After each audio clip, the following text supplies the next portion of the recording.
le conseil départemental de coordination, de concertation et de coordination, selon mes informations, a validé la procédure du maire.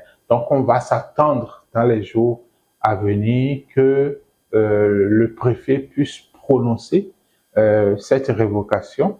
Mais il puisse entériner tout ce que le maire a fait. Tout ce que le maire a fait. Mais est-ce que pour autant c'est légal? Est-ce que pour autant c'est constitutionnel? Parce que dans ce dossier, il y a possibilité d'un contrôle de légalité par le juge administratif. C'est vrai que j'ai appris, comme tous les Béninois, que le chef d'arrondissement de Glodibé a fait l'objet de suspension par le maire d'Abomey-Calavi, ce qui est un fait intéressant, non seulement pour l'expert que je suis, mais aussi pour le droit de la décentralisation, parce que le droit de la décentralisation se nourrit des actes administratifs et des actes prétoriens qui censurent le respect ou non des procédures de la loi par l'autorité administrative. Donc, le chef d'arrondissement de Glodibé a fait l'objet d'une suspension, un arrêté pris par le maire après une demande d'explication, après avoir pris acte de la demande d'explication et après une session extraordinaire du conseil municipal d'Abomey-Calavi.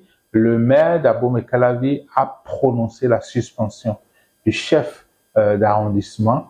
C'est vrai que cette suspension, l'arrêté, il y a deux éléments importants au niveau de l'arrêté. L'arrêté n'a pas fixé la durée de suspension, que la loi limite à 60 jours. Et deuxièmement, le maire d'Abomey-Calavi a indiqué que c'est parce qu'il a manqué à son obligation de réserve. Et quand vous regardez les faits qui sont reprochés au chef d'arrondissement de Glodibé, la première question qu'on peut se poser, c'est de savoir si ces faits-là sont d'ordre administratif. Parce qu'il lui est reproché d'avoir émis des critiques par rapport à la gouvernance du pays sur un forum des élus de la commune. Donc, il y a les élus de l'Union progressiste Le Renouveau, mais il y a les élus d'autres partis politiques sur ce forum. Ça veut dire que ce n'est pas une discussion interne. Le chef d'arrondissement de Glodibé n'a pas émis des réserves, n'a pas formulé des critiques à l'intérieur de son parti, mais ces critiques ont été entendues par des élus d'autres partis politiques. Mais si nous regardons ces faits-là, on est en droit de se demander si c'est la procédure pour faute lourde qui est indiquée ou c'est plutôt une procédure pour faute politique, c'est-à-dire une destitution. Parce qu'il y a deux moyens, en dehors de la démission, en dehors des empêchements que l'élu peut avoir, il y a deux possibilités pour mettre fin à ses fonctions au niveau des organes exécutifs de la commune. Il y a la procédure pour faute lourde qui conduit à une suspension qui ne peut pas dépasser 60 jours et ou à une révocation qui fait que l'élu perd définitivement cette fonction, cette charge qu'il exerce en plus de son mandat de conseiller municipal. Donc, la faute lourde, déjà au niveau de l'article 119, je crois, du Code de l'administration territoriale, la loi 2021-14 du 20 décembre 2021, on a déjà au niveau de ce code-là, l'énumération des faits constitutifs de fautes lourdes. Ensuite, la même loi applique la procédure de faute lourde aussi bien aux maires, aux adjoints au maire, aux secrétaires exécutifs qu'aux chefs d'arrondissement. Donc, on est dans le contexte où cette disposition peut s'appliquer au chef d'arrondissement de Bolodjigbe. Mais la seconde possibilité, c'est, disons, la procédure pour destitution. C'est-à-dire, faute lourde, c'est administratif. La destitution, c'est lorsque politiquement, il y a ce qu'on appelle des accords graves. Des accords, c'est par rapport à la gestion de la commune, à la politique de gestion de la commune. Et crise de confiance, c'est que l'individu, l'élu, a posé des actes, a fait des déclarations qui font que les autres élus de la majorité communale, municipale, n'ont plus confiance en lui. En ce moment, il demande au parti qui les a proposés de lui retirer sa confiance et à partir de ce moment, on peut le destituer avec une majorité absolue, mais non qualifiée, donc moitié plus un des élus, ça suffit pour sa destitution. Donc, si nous regardons les faits reprochés au chef d'arrondissement que j'ai rappelé grosso modo tantôt, c'est qu'il a été déloyal envers l'Union progressiste parce qu'il a critiqué la gouvernance du pays qui est soutenue par l'Union progressiste. En formulant des critiques à l'endroit de la gestion du pays, alors qu'il est un responsable communal désigné par l'Union progressiste Le Renouveau, qui est le premier parti de la majorité présidentielle, il a commis une faute politique.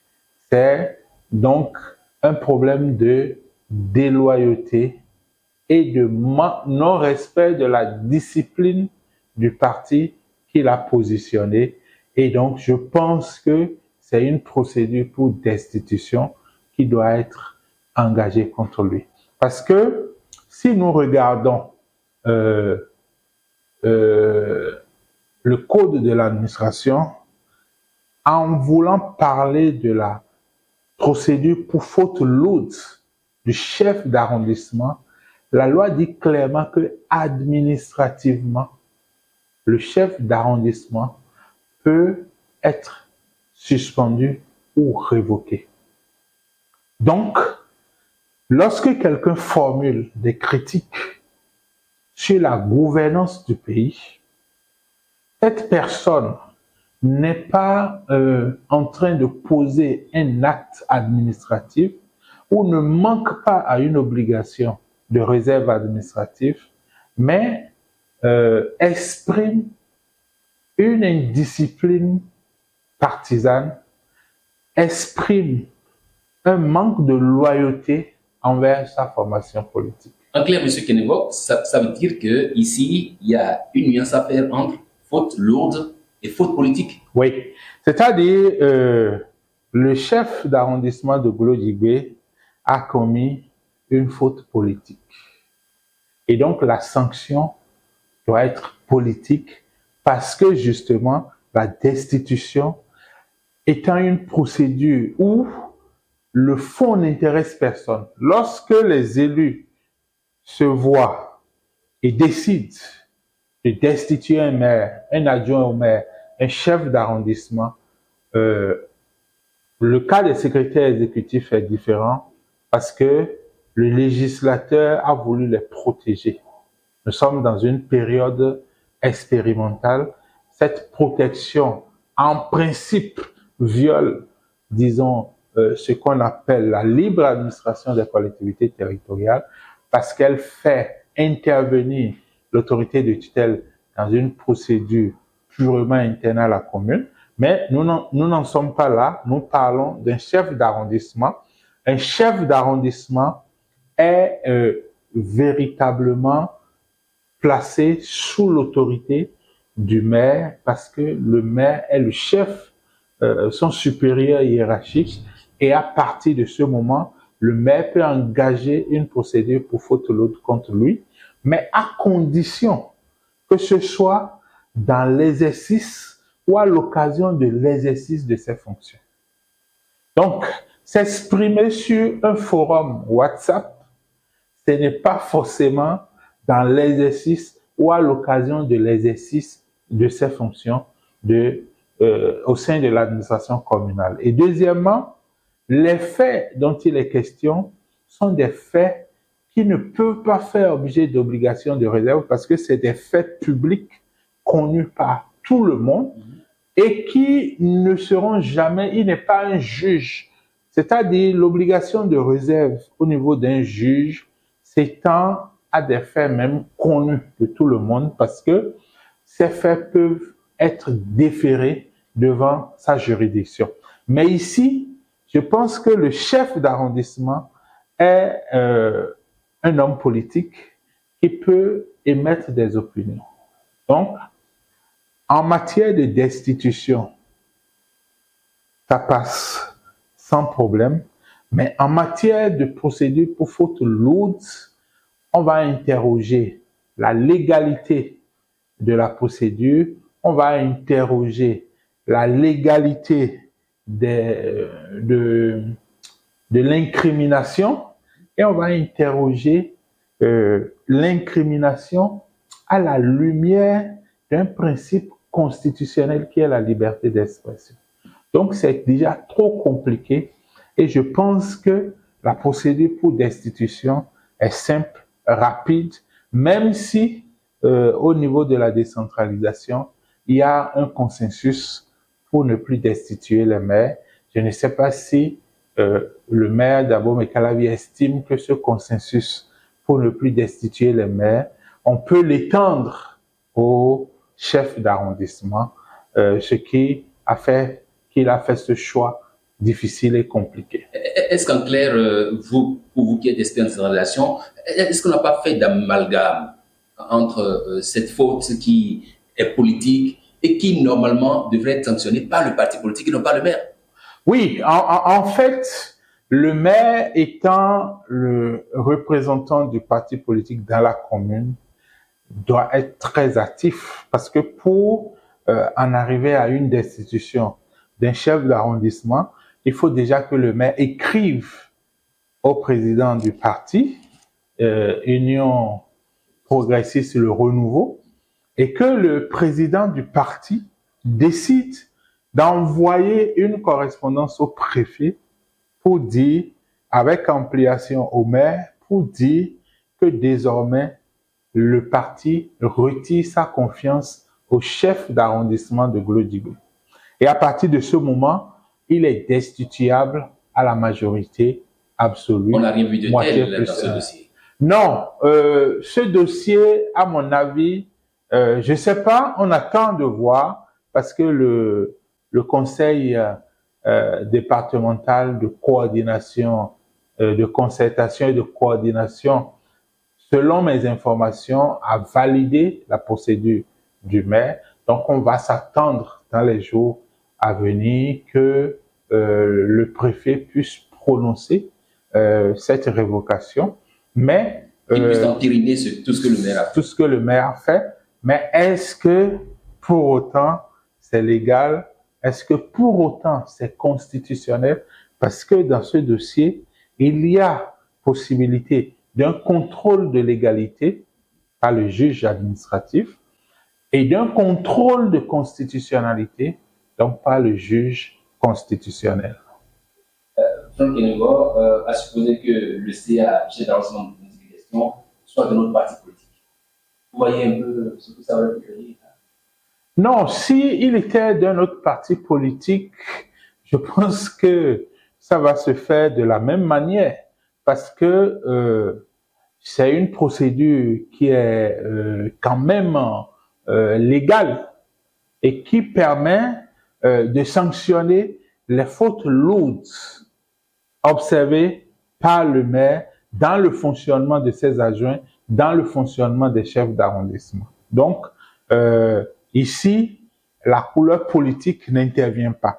Mais par contre, pour une destitution, il faudrait que la formation politique qui a proposé ce chef d'arrondissement puisse accepter de lui retirer sa confiance pour faciliter sa destitution. Autrement, tous les élus, les conseillers de cette formation politique vont faire bloc autour de ce chef d'arrondissement qui est d'un autre parti politique pour que la majorité simple n'arrive pas à le destituer. Donc, il y a effectivement, comme vous le dites, on peut nuancer si le chef d'arrondissement n'était pas de l'Union progressiste Le Renouveau. On peut se dire que la procédure serait plus complexe, surtout en termes de destitution. Monsieur Kenego, Oui. dites-nous si vous aviez été consulté dans ce dossier. Non. Je pense. Quel aurait été vos conseils de quelqu'un avisé quand même? Vous êtes un expert en la matière. Non, vous savez, en matière de décentralisation, il y a beaucoup d'experts dans le pays et je pense que il y a aussi les autorités qui font leur choix et ce n'est nous, on peut critiquer, on peut opiner sur ces choix-là, mais il n'y a que le juge administratif qui peut dire si ce choix-là est conforme ou non aux textes en vigueur. Donc, sur ce plan-là, il n'y a pas besoin de consulter quelqu'un. Je pense que la commune a une cellule juridique animée par d'éminentes personnalités, des juristes bien avertis de ces questions. Donc, moi, c'est pas vraiment me consulter qui est important, mais c'est de faire les choses suivant les normes. Vous voyez, dans ce pays, un préfet a installé un maire désigné alors que le quorum n'était pas atteint. C'est des situations qui compliquent les choses parce que lorsqu'on va remettre en question les décisions plus tard, ça va soulever inutilement des remue-ménages. Donc, il faut faire les choses suivant les procédures. Pour conclure cet entretien, M. Kenego, est-ce qu'on ne peut pas conclure en un échec de la réforme au niveau de la centralisation? Non, pas du tout. Moi, je pense que l'homme reste l'homme, la réforme reste la réforme. Et c'est vrai que la réforme, en amenant une ressource humaine de qualité dans les communes, devrait leur permettre de sortir de ces situations. Mais avec le temps, je pense que tout va rentrer dans l'ordre. Vous y croyez? Oui, fermement. Vous savez, la décentralisation, c'est quoi? C'est des tests clairs, c'est des tests qui sont respectés, c'est des tests qui sont appliqués, c'est une ressource humaine de qualité, une expertise communale de qualité, des moyens matériels, financiers pour que l'ingénierie du développement local se mette en place. Et nous sommes en train d'aller vers cela avec j'ai lu aujourd'hui que la coopération suisse va doubler sa contribution au fonds d'appui au développement des communes. Donc, il y a la ressource humaine qui arrive, il y a la ressource financière qui se met en place, le test, le cadre juridique au Bénin est l'un des meilleurs, donc il va rester que les hommes puissent se soumettre aux droits et que l'on puisse mettre en branle l'ingénierie du développement local. Merci à vous, Franck Kenego. Merci.